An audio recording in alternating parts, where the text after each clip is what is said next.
I want your love and I want your revenge. I want your love. I don't wanna be friends. Je donne amour, je donne amour. Je donne amour. I don't wanna be friends. Hey guys, how's it going? It is I, the real Randy Chavez. I'm coming at you today with an OMI update video, or Veve update video as well. Guys, if you're new, welcome. If you're not, welcome back. I love you all. Everyone say hello to Dashi. Hello, Dashi. I do have a couple things to go over, and I have seen this covered already by Dan Lee and by Cavell Anderson. I'm not sure if David Lee had. I don't know. There's another guy, and his last name is Lee, and Dan Lee had even said like, "Oh, it's my cousin." It's not really his cousin. It was just a joke he did. But there's been a couple of people covering this already. I just want to go over and give my opinion on it, because a lot of people have been answering this person's criticism pretty much with Reese's response, and Reese does give extraordinary responses. Again, go watch Dan Lee or Cavell Anderson's videos on it just to kind of get his response, but this is mine. So I'm going to see exactly, I'm going to read everything right now, and I don't even know this guy's name, but he says, "A white paper is the reason many people, including myself, bought into the project. The idea changed along the way. Heck, some even without notice." Probably going to be a long video just based on this. Is going to have to go through everything. Now, many businesses are run in a way that, yes, you have a game plan. You have a blueprint of what you expect, what you want to do, what you expect to happen, and you have some plan B, plan C, where in case what you expect to happen doesn't happen, and if you don't meet your goals, it's called adaptation. You like that meme? Improvise, adapt, overcome. It's like that guy who's in like the shower, and he's with the partner, and he's got the showers in his face, so he's got like a snorkel mask on. Improvise, adapt, overcome. A lot of what happens at times with companies, and I tell like I never had companies as big as this. My two are very small. They do a couple $100,000 a year in gross sales. These guys are doing 10, 100x that. Millions. They've done millions of dollars, of probably tens of millions already. So they've done 100x of what I have, just like without even sneezing. And if something happens along the way where, oh, we thought we were going to do this, but this happened, so now we're going to do this. Again, a white paper for the most part is just an idea source. It's like, it's a board, and you have to go back to the board where some things don't work out. Like, they expected to be on GoChain forever. They weren't. Something about falling out with the founder. I don't know exactly what, but apparently it is poor enough that they went and found a new exchange. So that's just a little reason why they did that. Second, GoChain is not good for exchanges. You guys have been on GoChain ever since OMI was on GoChain, and you would, and your CEO would know better than to falsely promise an exchange in May or 3 to 4 exchanges by end of June. I think what he's trying to insinuate here is just him trying to say like, this is false advertising, because they did say they were going to go to a new exchange in May and then have multiple exchanges by the end of June. And again, I'm loving all of that, because again, you have $100 billion companies like Tesla that are always like that. They say they come out with a Model 3 at this quarter of this year, and it's delayed a quarter or two, sometimes a year. So the fact that these guys are very, very new, they're not making hundreds of millions like Tesla. That they don't have those types of numbers. So for them to do that just to delay something, which again, very good reasons for delaying. I do like this company. I'm more bullish on this company than I was on Tesla, and I have 188 shares in Tesla. I went hard over 100 grand in Tesla. But why I'm more bullish on this is because manufacturing doesn't seem to be an issue for these guys. What caused them to delay was just, okay, going off of GoChain, because it was, like I said, bad enough that they had to move on to Immutable X and Ethereum 2.0. Even Ethereum 2.0, like the biggest altcoin, again, you have Bitcoin and then everything else is altcoin, so Ethereum is the biggest altcoin. 2.0 has been delayed time and time again, so cut these guys some slack. They're a relatively new company, at least to the public, and this is, kind of getting their feet wet. So delays are to be expected with big companies, so you can be sure that they can be accepted with other companies. And for them to say, like, again, falsely promise things, I think he's trying to say false advertising, but that's something that I don't see here. Again, that you can't really say, like, well, this is their intention, and you can't really fight against intention. Moving on, it says licensors own the rights to the IP. Where is this mentioned in any medium or white paper? You got, oh my god. All right, so first off, for any again, for the uninitiated, there are many companies that have licenses for IP. That's just what that is. Like companies that have, I think even Nostalgia Critic. There's a guy from Channel Awesome. I think his name is Doug Walker, and he, unfortunately, something happened where his character that he created himself, Nostalgia Critic, now belongs to the IP, the intellectual property, goes to that actual other company that absorbed him. He doesn't actually have that character. But the what do you call it? IP works like if I create an NFT, or some NFTs are created from me.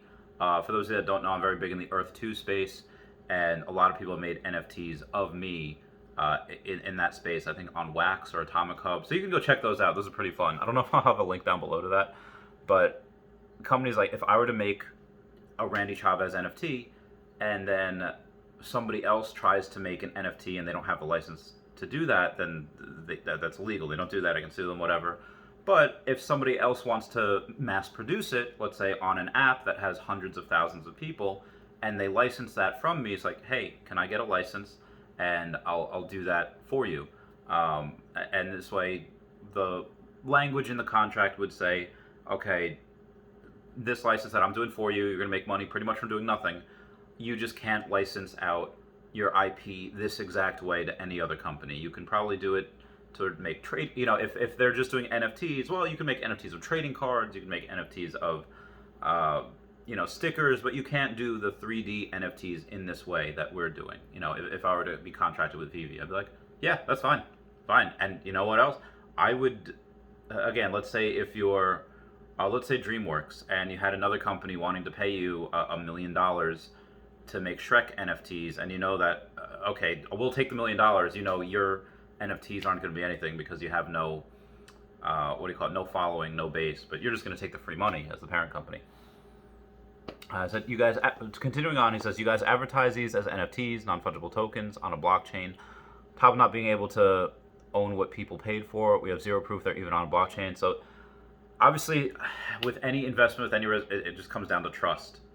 Okay, well, Elon Musk back in the day had he would lay out his plan, be like, okay, so create a supercar, use the funds for that to create a cheaper car, try to mass produce that car, use those funds to create an even cheaper car, all while transitioning the world to sustainable energy. Okay, well, he's saying all that. That doesn't mean he can do it. So a lot of this is risk. And for those of you that don't know, in my first business, I was a high-risk financial advisor, risk and data analysis, basically giving money to business owners that had 500 credit. And I was very, very good. I was damn good at that. So if you go and take a look at that and you say, okay, well, stocks or crypto, this is something, again, just for me, not financial advice, I'm not a financial advisor anymore, at least not in this space. And I'm going and I'm saying, okay, I'm betting that these guys that have very good reputations, like Alfred Kahn, Dan Carruthers, David Yoon, I'm going to bet the fact that they're telling the truth, and based especially on the live stream that they did with a bunch of other NFT creators that had said, yeah, we plan to do this, and we plan to get these licenses, and they're the only ones that have delivered.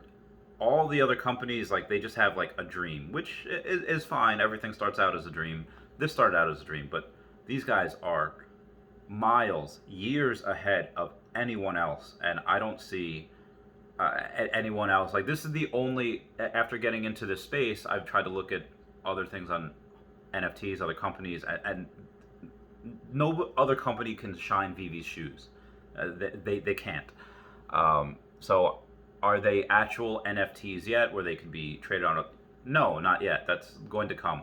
And again, maybe it doesn't, but I'm betting that it does. I literally bet like $20,000, $30,000 at this point in the OMI, in the OMI token.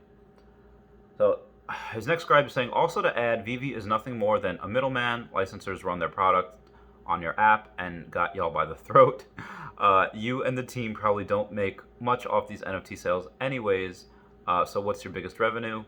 Well, I mean, the biggest revenue probably could be advertising. I mean, they probably did have a deal. It's like, okay, well, people that come in, let's say, for the Superman NFTs because they're real DC people, well, that's free advertising for anyone else on the app that has, okay, well, they have Marvel, they have Cartoon Network. And again, not that these people need the free advertising of a couple 100,000 people, but that's similar to what Walmart does, where Walmart will take a loss on some products. Hey, they come in for this, but then hoping that they'll shop around for other things. And, oh, because they came in for this, now they're getting this. So you could go in for a Superman NFT, which I just bought, actually. I actually just bought it for like 115 gems.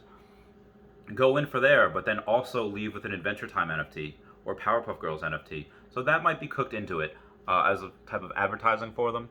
But to be honest, the licensors probably don't have them by the throat at all. Licensors they've probably already gotten paid.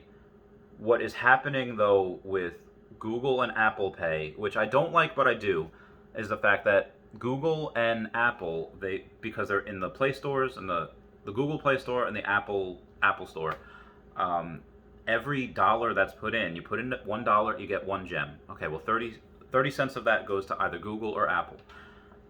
I don't like that because that's a lot. But I do like that because that incentivizes Apple and Google to not compete with them. Big, major companies that will go and say, like, okay, yeah, we're already making money on this, and that if they wanted to, if they didn't have that relationship with them, then they probably would go out on their own and make those types of companies, throw $10 billion into it, try to get Alfred Kahn, buy him out of his contract. And also with that, it also puts pressure on other companies to not do that as well, because again, I've seen this in finance where people go and say, like, oh, hey, if you're going to do that and try to cost me money, move in on my revenue, I want to do this, so it'll hurt you. I've seen that so many times before with people worth 8 and 9 figures saying, oh, well, Amazon, you're going to go and try to make a, or maybe Amazon's a bad idea. So let's say Facebook, they're going to go and try and make a thing of NFTs, which I assume they'll do anyway. But let's say Amazon had an agreement with Veve. Amazon could just use the Washington Post and start printing hit pieces on Facebook and say, okay, well, if you do that, they'd go to war with each other, because if Facebook did that, they would drag away stuff from Apple and from Google, and again, just in this example, Amazon, and they would essentially go to war. So if you go and you try to compete in that space, trying to compete with Apple and Google, who are sitting very, very pretty right now, you risk kind of going in a financial war with those companies, and you don't want to do that. So I'm sorry, like I said, it's going to be a long video. Well, you guys said it yourselves, it's fundraising through OMI. OMI is nothing more than a way to fund the project, although this is, by the way, this is riddled with spelling errors. Heck, the full tokenomics does not even work right now, yet all are still able to sell and cash out probably too. I'm not sure, I mean, yes, OMI, it was probably, I think it was definitely given to some people, some licensors, it's like, hey, we don't have that much money right now, but here's our tokenomics, here's this, you're going to get this much OMI, you're going to be able to cash it out in X amount of years. And companies did that because of the potential that it worked out. But that being said, you know, yes, they could cash out not whenever they want, but, you know, almost. I mean, they had one, I think, in, April or May. They have another one in August where they can start to liquidate. But again, that we know everything about a company before you invest. If you invested in OMI not knowing that could happen, then okay, well, it's kind of your fault for not doing your due diligence, not doing your homework. Some tough love right there from the real Randy Chavez. But yeah, of course they're going to be able to sell and cash out. I mean, also you want them to. You want companies to be able to have their top guys that have been working for years with probably no salary. You want them to be able to say, hey, let me go and pay off this house because I have a mortgage. Let me go and live and breathe, because, you know, when you have things taken care of, you're a little bit stress-free, you can work better. I would advise them to not cash out. I would advise them to cash out as little as possible, just because OMI is such a low price right now. I would say cash out what you need to be comfortable, and then keep the rest. Again, that's just me. So he says, Veve, not a rug pull, not an exit scam. It's more of a stealing right in front of your eyes. Oh my god. Then met with, I thought you guys loved these collectibles. That's why you bought them. not to invest. They also that nobody forced anyone to buy OMI legally. We can't hold you accountable. Oh my God! So this dude, like, tell me that you bought at the top and probably sold at the bottom without telling me you bought at the top and sold at the bottom. That's just, I don't know. That's just the vibes I'm getting from this guy. And again, based on the thumbnail that I'm going to put on here, I guess say middle of the video, is that you don't want to silence people. This is coming from the guy that was he asked this in a, like, I understand criticism. I'm going over a video in which a guy criticizes a Comey, and I think the best way to take on those who doubt you is to, just speak truth. One, let your work speak for itself, which they are, and two, don't silence people. The best way to combat bad ideas is not to ban them. It's to combat them with good ideas. And again, check the thumbnail. Lex Friedman right there, very smart man. But yeah, this guy is also a little. I understand why they blocked him, because that's, you don't really want all that FUD. I mean, I do, because again, as the price goes down, I put in every single week. I have over 11 million OMI now. You're gonna see that in the next video that I do, in the next live stream. Yeah, very, very bullish on this company. Like, and I'm not just saying that. It's like, oh yeah, I got 100,000 OMI. I put in, a couple $100. No, I put in $30,000. I have over 11 million OMI right now. I put in more every day. So the fact that this guy is saying that they're stealing right in front of our face is just really outlandish, really ridiculous. Moving on to the next one. Oh, is that it? Oh, all right, that's it. So that was the video, and I don't see this guy as, if he made a video and he said, like, hey guys, because of this, this, and this, I would really like you guys to do that, which is fine. Again, constructive criticism is great, but just the way he did it was a little, like, more attacking, which I understand people are that don't do their due diligence and don't literally do their for me to invest in a company, I have to do like dozens upon dozens of hours on the company and just make sure, look at videos, interviews of their CEOs, just because I want to see how they act. I want to see how they act under pressure. I want to see how they act. And you can get a feel in big interviews, and then read the tokenomics and read everything. And did I know everything about the company before I invested? No, but I started with a couple grand, nothing too crazy. And then as I learned more and more, I was like, okay, I feel better about putting this in, and now I'm just all in, just 100% all in. The only two other things that I am currently still investing in is Bitcoin and Earth 2, because Tesla, like I said, I have 188 shares. I'm not actively buying it, but I'm definitely not selling that either. It's a great company. So anyway, guys, this was the response to the OMI FUD. So I will catch you all later. Everyone comment, like, and subscribe. Comments are good for the YouTube algorithm. Everyone say bye-bye to Dashi. Bye-bye, Dashi. I love you. Goodbye. Meow, meow, meow.